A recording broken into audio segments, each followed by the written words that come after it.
Buenas tardes. Hoy voy a hablar tres temas. Primero, de lo que llamamos la geopolítica del conocimiento. Hoy en día, lo que es conocimiento pasó de ser un tema académico a pasar a ser un tema en las agendas geopolíticas. De hecho, una de las grandes discusiones entre Estados Unidos y China hoy es quién se queda con el conocimiento de la tecnología, dónde van las empresas. Diferente a lo que era hace 50 años, que la geopolítica se jugaba por el petróleo. Hoy el conocimiento y la tecnología están en el centro. De hecho, mañana y pasado mañana, el viernes y el sábado en el G20 va a haber un montón de temas de geopolítica del conocimiento.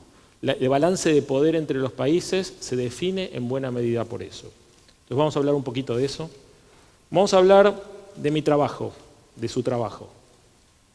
¿Cómo cambió? ¿Qué es lo que está cambiando? Y básicamente mi mensaje principal es, en un momento que todo el mundo habla de que la tecnología redefine el trabajo, yo voy a ir totalmente en contra y voy a decir que lo humano redefine el trabajo.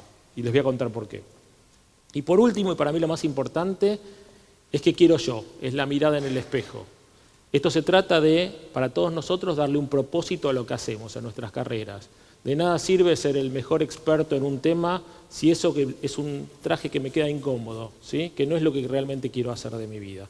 Con lo cual, en pocos minutos y con un poco de suerte, cubrimos esos tres temas. Todos jugaron al TEG alguna vez, ¿no es cierto? Bueno, ese es el mapa del mundo cuando hablamos de conocimiento. Y en realidad es importante que los países, los gobiernos y las empresas lo entiendan, porque venimos de décadas donde el conocimiento fluía libremente entre los países. Eso se terminó. Cada vez más los gobiernos miran eso. Y cuando miramos todo el tema robots, automación, etcétera, hay un miedo enorme al desempleo. Incluso hay gobiernos que tratan de hacer que esto sea más lento por miedo a lo que va a pasar con el empleo. Y déjenme contarles algunas cosas. Los 4 países que más nivel de robots cognitivos, inteligencia artificial tienen en el mundo son Corea, Singapur, Alemania y Japón. ¿Qué desempleo tienen esos 4 países? Entre el 2 y 4%. Están entre los países con menos desempleo del mundo, al mismo tiempo que invierten en automación entre los niveles más altos del mundo. Con un agregado y un caso que me gusta destacar, que es Alemania. Alemania no solo tiene cerca de 2% de desempleo, sino que incorporó en los 2 últimos años 1 millón de inmigrantes del este. Incorporó 1 millón de inmigrantes y tiene el 2 y pico % de desempleo con tecnología. Con lo cual, el primer mito para la charla de hoy es que no existe el desempleo tecnológico. Lo que hay son transiciones laborales fallidas. ¿Por qué?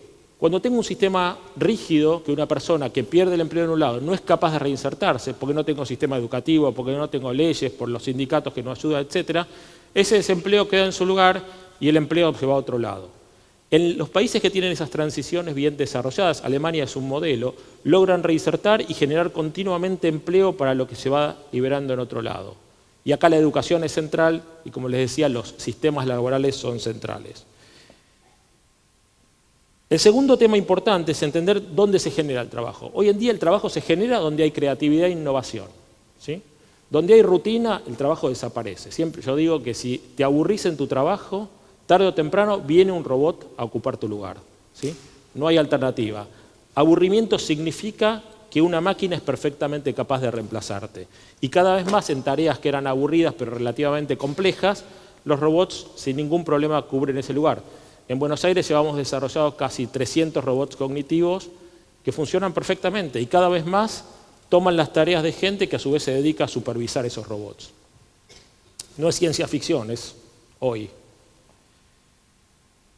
Y aquí el tema es clave tener una estrategia país. Hay una frase de una ministra de Empleo escandinava que me parece brillante, que dice que la estrategia para esto es no defender el trabajo.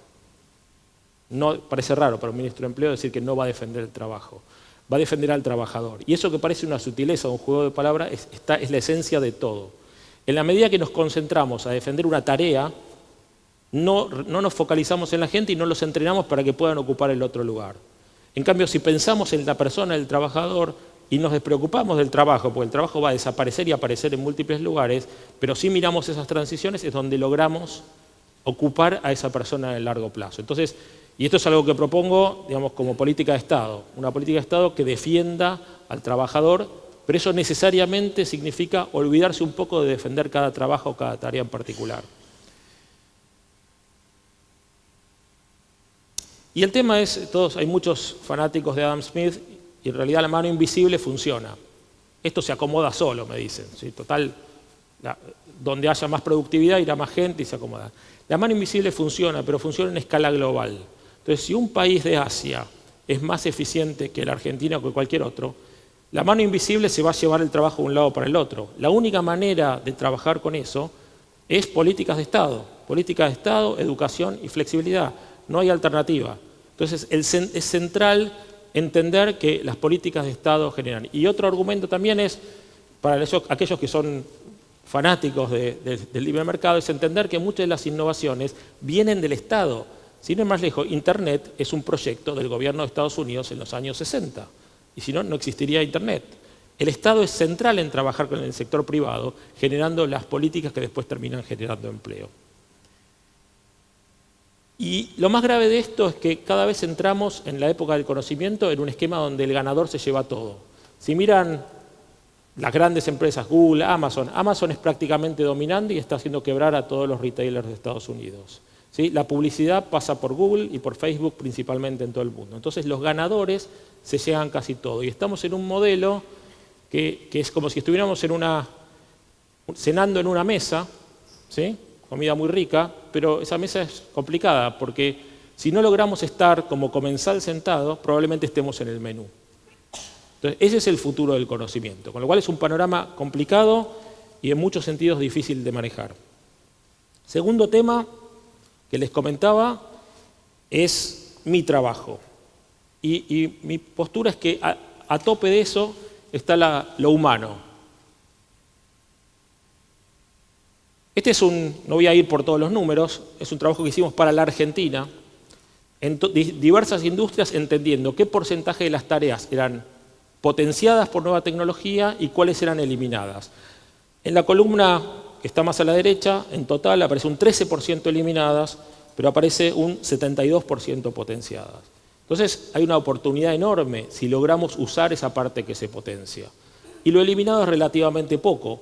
Y hay un segundo tema importante. De aquello que se potencia, lo separamos en lo que es el empleo del conocimiento, los ingenieros, los que conocen software, los licenciados en administración, los que saben de políticas financieras, recursos humanos, y aquellos que tenían una educación intermedia y que en teoría deberían, para algunos, quedar excluidos de este modelo. Bueno, los números nos daban que por cada puesto de trabajo que se generaba en el empleo del conocimiento se generaban 2 puestos de trabajo de empleo inclusivo. Y un ejemplo es la industria más impactada probablemente por esto, que es el turismo. Puede haber mucha gente trabajando en apps, en aplicaciones, en inteligencia artificial para atraer turistas. Pero hay mucho más gente que está en restaurantes, en hoteles, como guía y que pueden ser beneficiarios del empleo. Y los números eran tajantes. Por cada empleo que se genera en el conocimiento, se generan 2 empleos. Y eso para una Argentina con el 30% de pobreza es algo para abrazar. Generar empleos de conocimiento es generar empleos inclusivos y movilidad social. Con lo cual pasa a ser un tema grande y soportado por los números.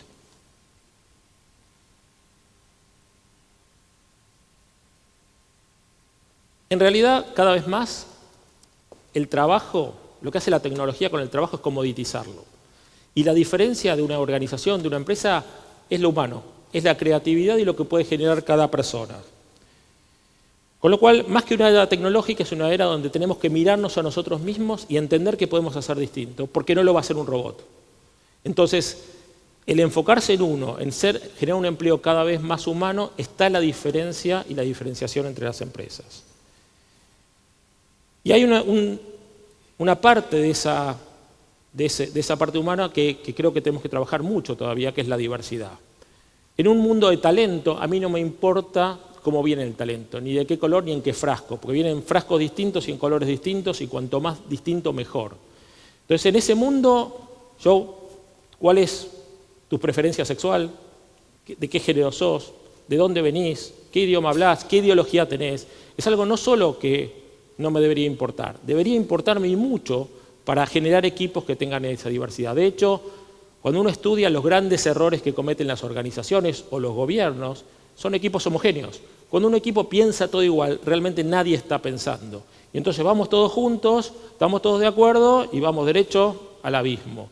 Los equipos que tienen gente que piensa distinto, esos moscardones que a veces nos molestan, pero los queremos tener en todos los equipos, son los que toman las mejores decisiones. Y con la diversidad, hay uno en particular que quiero hacer foco, digamos, que afecta por milenios a toda la humanidad, prácticamente en todas las geografías del mundo, y es la más masiva de todos, que es el problema con las mujeres. El problema de no incluir a las mujeres en los procesos de decisiones en las organizaciones y tener esquemas discriminatorios con ellas.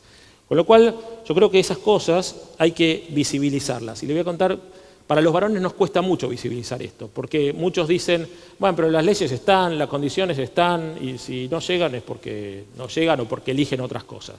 Y la verdad es que la cancha está muy inclinada desde la sociedad, desde los mandatos, desde las cosas que les enseñamos a nuestras hijas.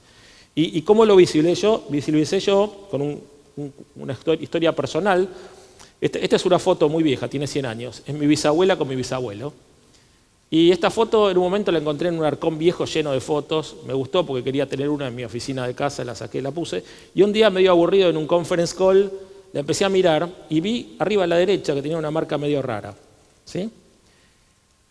Y pregunté a mi mamá qué tenía esa foto, esa marca medio rara, que parecía un sello. Me dice, es la foto del pasaporte. ¿Cómo es la foto del pasaporte si están los dos juntos? Y empecé a averiguar un poco más. Hace 100 años, creo que hasta 80 años atrás, la patria potestad de la mujer la tenía el varón. No podía viajar sin el varón. No podía tener la casa a su nombre sin el varón. No podía tener una cuenta de banco sin el varón. No podía, y si trabajaba, las pocas que trabajaban, el sueldo lo cobraba el varón. O sea, imagínense hoy que esto nos parece una cosa increíble, ¿sí? Cualquiera de las chicas acá, que su marido o pareja tuviera el pasaporte para que ella pudiera moverse. Se ríen, pero mi bisabuela estaba así. Ahora, ¿de qué fotos nos vamos a asombrar en 20 o 30 años? Y hay muchas fotos hoy, empezando por las fotos donde se juntan 100 CEOs y hay 98 varones, nos van a horrorizar. Bueno, esas son las cosas que tenemos que visibilizarlas y cada uno tiene que encontrar sus fotos para cambiar. Es un tema central de la sociedad y tiene que ver con el desarrollo económico. El potencial que tiene la sociedad de crecimiento económico perdido por no incluir a las mujeres en la fuerza laboral y de dirección es gigantesco. Y voy a terminar esta segunda parte del tema humano con la historia de que algunos por ahí la escucharon ayer, de Jessica, que es una chica que trabaja con Accenture en una parte que terceriza procesos para todo el mundo administrativos, y un grupo de chicos de 25 o 26 años vieron que muchos de estos eran rutinarios y aburridos, y por cuenta propia prácticamente robotizaron toda una parte de eso, y eliminaron sus trabajos. Y lo interesante es que cuando esta chica, Jessica, contaba que había eliminado su trabajo con un grupo de CEOs, uno le preguntó, ¿y no te da miedo esto de eliminar tu propio trabajo? Y la respuesta, que creo que es un mensaje para todos, fue, miedo me daría seguir haciendo toda la vida lo mismo. Y creo que ese es el mensaje importante cuando nos miremos en el espejo, ¿no? ¿Qué es lo que nos va a dar miedo? Y no es tanto perder algo, sino durante muchos años seguir haciendo lo mismo. Y creo que la respuesta está en el espejo. Todos tenemos un rato privilegiado casi todos los días. Cuando nos lavamos la cara a la mañana, cuando me afeito, alguna chica cuando se maquilla, o los que se peinan, ¿sí? Algunos chicos no se afeitan, por lo menos se peinan. Y ese es el momento de preguntarnos qué quiero yo, ¿sí? Pero qué quiero yo en serio. Y voy a terminar la charla en un rato con esto y es un tema muy relevante. Hoy los demógrafos te dicen que una persona que nace hoy va a vivir aproximadamente 100 años. Pero lo más importante es que va a ser capaz de trabajar en trabajos cognitivos hasta los 90, 95 años. Con lo cual tenemos un modelo educativo que te educa a los 24, 25 te recibís y tenés 70 años para hacer lo mismo. Estaba pensado ese modelo educativo hace muchísimos años, cuando te morías a los 37, 38 años, aprovechabas 15 años en trabajo y listo. Este modelo cambió totalmente y nos obliga a repensar cómo queremos nosotros nuestras carreras. Y la verdad que probablemente todos tengamos muchas carreras distintas. La pregunta es cómo unimos esas carreras para un resultado final. Y la respuesta es buscándole un propósito a nuestras carreras y a nuestra vida, que va más allá del trabajo. Para mí, el objetivo central de cualquier profesional joven, y es lo que trato de charlar con todos, es ¿qué querés? Tu propósito. Y cada uno tiene un propósito propio y probablemente lo vaya cambiando en el tiempo, pero es lo que va a unir tu trabajo de todos los días, de todos los meses, de los años, de cuando lo cambies, en una trayectoria que tenga sentido para vos y te dé ganas de levantarte a la mañana y hacer lo que vas a hacer. Y entonces en ese camino del propósito, les cuento esta foto que viene. Hace un año me junté con un grupo de voluntarios que estaban trabajando en la empresa en un tema que nos parecía central, que es cómo ayudamos a incluirse laboralmente a gente que está en desventaja. Y uno de esos grupos es el grupo de gente que está presa en cárceles y que tiene que de alguna manera reinsertarse. Y así, una mañana de hace un año, que como pasa con estas cosas, era un día lluvioso, feo, porque se ve que esas cosas pasan en esos momentos, fui con ellos al penal 48 de San Martín. No sé si alguno lo conoce, Camino del Buen Aire y Panamericana, al costado. Todos pasamos rápido, no lo vemos, pero ahí hay mucha gente, ¿sí? Y mucha gente que de alguna manera quiere reinsertarse. Entonces, entramos una mañana, éramos un chico y dos chicas de Accenture, jóvenes. Íbamos entrando y hay una sensación desagradable que empecé a experimentar cuando se entra a la cárcel. Uno va entrando y se te cierran puertas que hacen ruido fuerte que se van cerrando. Y nos llevaba un guardia y le pregunté en ese momento, bueno, contame cómo es el grupo con el que los íbamos a entrenar en cómo prepararse para una entrevista de trabajo, cómo preparar un currículum y cómo tratar de reinsertarse en el mercado laboral. Y me dice, son 25 muchachos, y le digo, bueno, ¿y qué condenas? Y la mitad homicidio y la mitad robo a mano armada. Seguíamos caminando eso con las dos chicas, entramos a la escuela del penal, nos sentamos ahí, preparamos el material, lo habíamos preparado para las entrevistas y todo, entran los 25 muchachos, el guardia se va, cierra la puerta. Y ahí estábamos toda la mañana. Y la sensación es probablemente lo de ustedes, era de incomodidad, de no saber cómo reaccionar.